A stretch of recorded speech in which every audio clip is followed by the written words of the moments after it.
Imagine o caso de um economista, dublê de demógrafo, numa exposição de arte, né? Para falar sobre um artista. Realmente é um desafio, uma grande tarefa. Mas, em se tratando de Weiwei, é realmente até um prazer de falar com ele, porque há uma simbiose, há um relacionamento muito próximo da questão da migração internacional, da questão do refúgio. Talvez, e numa dessas galerias, é possível ter um pouco da história, né, da vida desse artista, e daí entender um pouco por que ele tem esse olhar para o refúgio, para o refugiado, que ocupou uma grande parte da produção recente.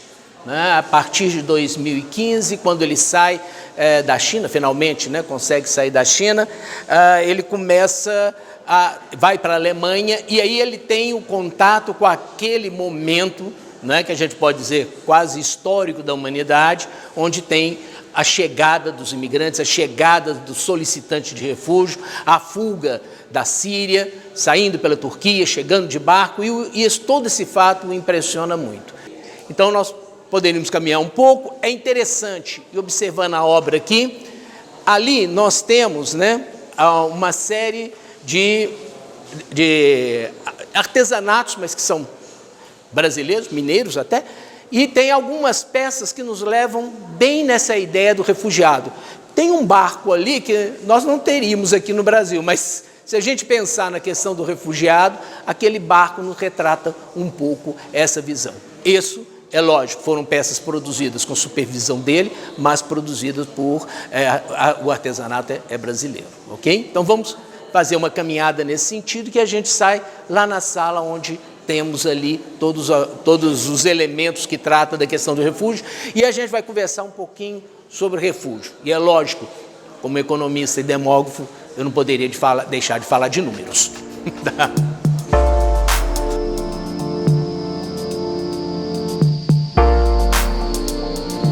Aí os elementos desse barco, né, soltam aos olhos, né, a forma com que tem de um grupo fazendo uma travessia, né, que é a situação de sair de um local para outro. Lembrando que hoje, basicamente no mundo, 280 milhões de pessoas moram em um país diferente daquele seu país de nascimento. Isso são imigrantes, no geral. Dentro desse conjunto de imigrantes, nós podemos contar aqueles que são imigrantes efetivos, mudei de um país para outro, fui trabalhar, começar uma nova vida, ou posso ter também as pessoas que foram deslocadas, foram obrigadas a sair das suas casas por uma questão de conflito, uma questão de miséria, de uma questão de guerras, né? Então, tudo isso, esse conjunto nos dá mais ou menos uma ideia do que seria o número de imigrantes que nós temos hoje no mundo. Pode parecer pouco, né? Mas, na realidade, é muito, considerando que o volume maior dessas pessoas são aqueles que, por não terem condições de vida na sua cidade ou no seu país, são obrigados, de uma maneira, pode ser alguns formais, outros até de uma maneira informal, no sentido de buscar uma melhor condição de vida, né? Então, a migração, o refúgio, faz parte hoje da nossa realidade.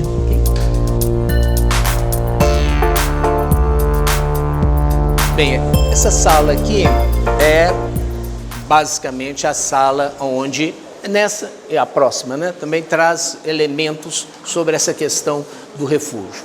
Vocês vão ver que as obras que estão aqui, as proposições que estão aqui, são proposições que surgem a partir de 2015, né, quando eles passam a ter essa preocupação com a relação do refúgio. Nesse lado aqui, nesses vídeos, né, estão parte dos que compõem esse grande vídeo, até bem grande, ele tem mais de 2 horas e 20 de filmagem, compõem esse vídeo, são esses quadros que são parte do vídeo, algumas utilizadas, outras não, onde nós podemos ver toda a questão da migração internacional sobre o aspecto do refúgio e da demanda do refúgio, né? Então esses são esses quadros, E é muito interessante porque a lógica de construção do vídeo é uma lógica de construção também daquele mural ao fundo, né? Que é a lógica do primeiro momento do que te expulsa, o conflito, a violência, o trajeto, né? Como você chega do outro lado. E no momento que você chega do outro lado, o que é que você encontra? Eu encontro o acampamento, né? E depois eu encontro o conflito novamente, porque eu não tenho emprego, eu tenho que ficar naquele acampamento, e a partir daí surge mais uma questão de novo conflito. Quer dizer, eu não tenho uma casa para ficar, eu não tenho uma terra para dizer que é minha, uma casa para dizer que é minha, porque realmente eu não tenho espaço nesse mundo, né? É essa visão que a gente traz da questão do refugiado. Porque o que foi muito interessante que o Ai Weiwei fez é que ele não ficou única e exclusivamente na questão desses novos refugiados, vamos assim dizer, aqueles que chegavam pelo mar, mas ele vai também recuperando os campos de refugiados da África, onde nós temos o maior campo de refugiados da África no mundo, está na Nigéria. Vai também na fronteira dos Estados Unidos, né, para ver o muro ou os diversos muros, né, que vão aparecendo. E, a partir daí, ele mostra como, no mundo como um todo, há a questão do refúgio e a questão do negar. E diversas pessoas são entrevistadas nesse processo, e é muito interessante, porque, dentre uma dessas entrevistas, um dos entrevistados pergunta, hoje nós temos uma facilidade muito grande de um país a outro, o que gastávamos semanas ou até meses fazendo de viagem, nós fazemos hoje em horas, né? E chegamos num novo país.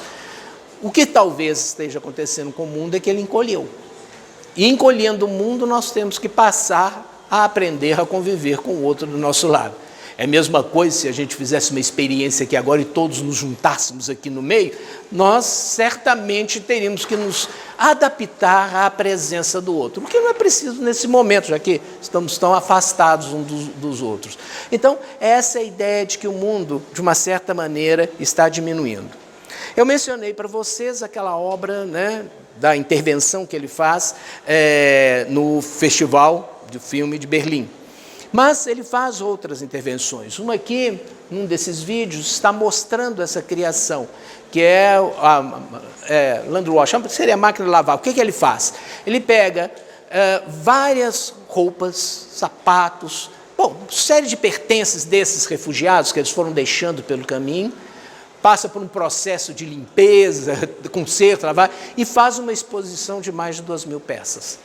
Né? Essa exposição acontece no primeiro momento em Berlim, depois vai para Doha, e ela aparece como uma forma de chamar a atenção para a questão dos refugiados, daquilo que eles foram deixando para trás, né? Porque o caminho é um caminho que você vai deixando as coisas, a cada passo, né? Nós vamos ficando um pouco, o peso vai ficando maior, e a partir daí você vai deixando as coisas pelo caminho. Você deixa as coisas que você trouxe. Né? Eu fiz a minha travessia e certamente eu fiz uma escolha das coisas, provavelmente as de maior necessidade, mas também alguma coisa que eu trouxe que eu achava importante. E esse caminho vai me fazer perdendo no sentido dessa importância, ela vai mudando e provavelmente eu tenho ali a importância de salvar a minha vida ou a do meu filho, né? E de toda essa situação. Também há uma outra intervenção de Ai Weiwei, essa em Nova York, quando ele faz as grades, né?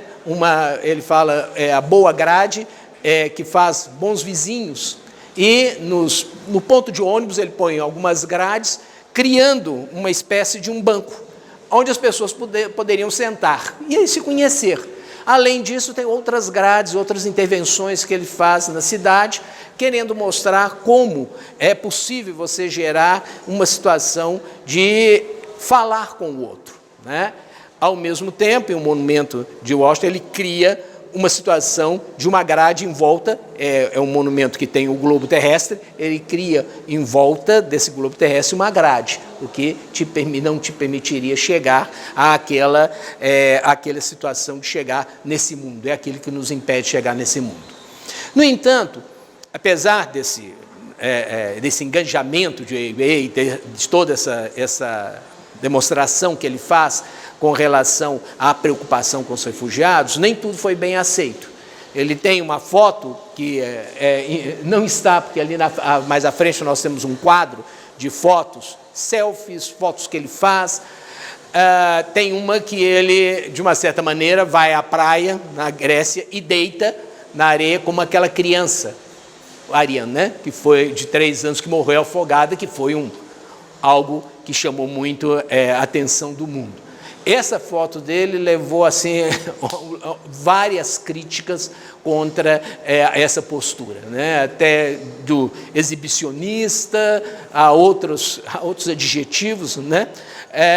Mostrando que talvez não estaria a Europa, quem sabe, preparada para encarar essa visão novamente, porque se aquela foto, né, a todos chamou atenção, também teve um impacto muito grande na Europa, principalmente por conta das responsabilidades que estavam por detrás daquilo ali, né? Mesmo que talvez algum europeu não se sinta, ou conjunto de países europeus não se sintam responsáveis por que acontece na Síria ou qualquer outro país do mundo, certamente nós sabemos que as armas não são produzidas nesses países que estão em conflito, né?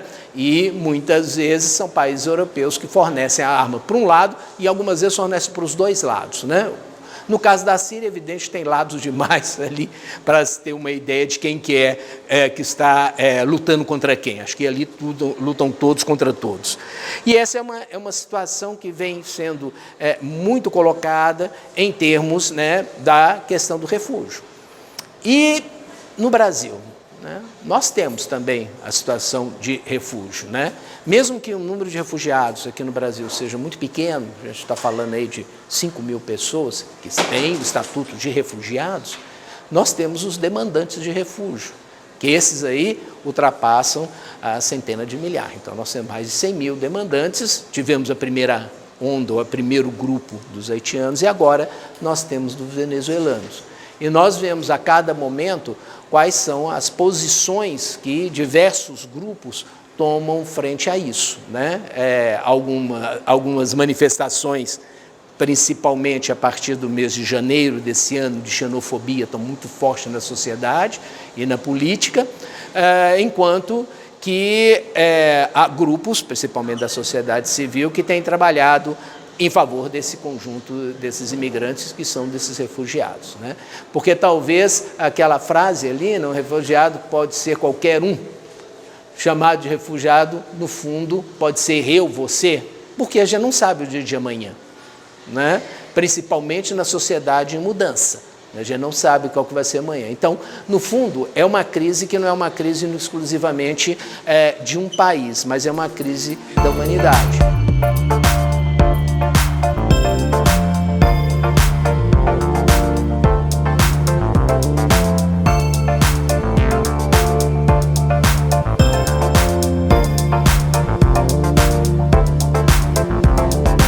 Esse aqui é um quadro, tanto aqui como lá, né? Vocês têm as fotos que vai levantando, que eles vão retirando, e ele vai captando aí várias fases, né, da questão da migração, dos refugiados, né? E eu estava comentando com ela que ele sempre faz a performance do cortar o cabelo, né? Nos filmes ali, num dos filmes pode ver que ele, no acampamento de refugiados, ele também corta o cabelo, então ele faz essa performance nisso, né? Aqui, nesse painel maior, vocês têm toda a história da vida dele, né? Dizem que esse feeling dele para a questão da migração vem da época da Revolução Cultural, que atingiu o pai, que teve que sair, né? E que a partir desse deslocamento forçado do pai, ele também já traz isso em termos de pensar um pouco os deslocamentos, os refúgios na migração. Eu acho que, em resumo, ele pode ser colocado como um dos artistas que mais falou sobre migração, né? Que mais falou sobre refúgio e chamou a atenção desse problema, no caso da Europa, em 2016. Quem sabe a gente podia ter aqui também no Brasil alguns artistas que chamassem a atenção desse problema específico, né, que está acontecendo na nossa região, e principalmente até mesmo pela integração social e inserção laboral desses imigrantes atualmente no Brasil. E a última obra que eu falaria assim é o Barco de Borracha, que também estava em Berlim, naquela performance dos salva-vidas, né, amarrados no teatro. Então esse barco também é um barco de borracha, é o barco dos refugiados, né? Crianças e homens e mulheres num barco, e um barco negro, né? Ele não é talvez um barco de esperança, é um barco que está passando por toda uma situação, um barco vulnerável nesse momento, ok? Então só tenho a agradecer a paciência de vocês, né, por esse período todo. Foi uma experiência ótima, tá? A vocês também o convite, ótimo falar um pouco sobre arte e imigração, né, ao mesmo tempo. Tá bom, muito obrigado, certo?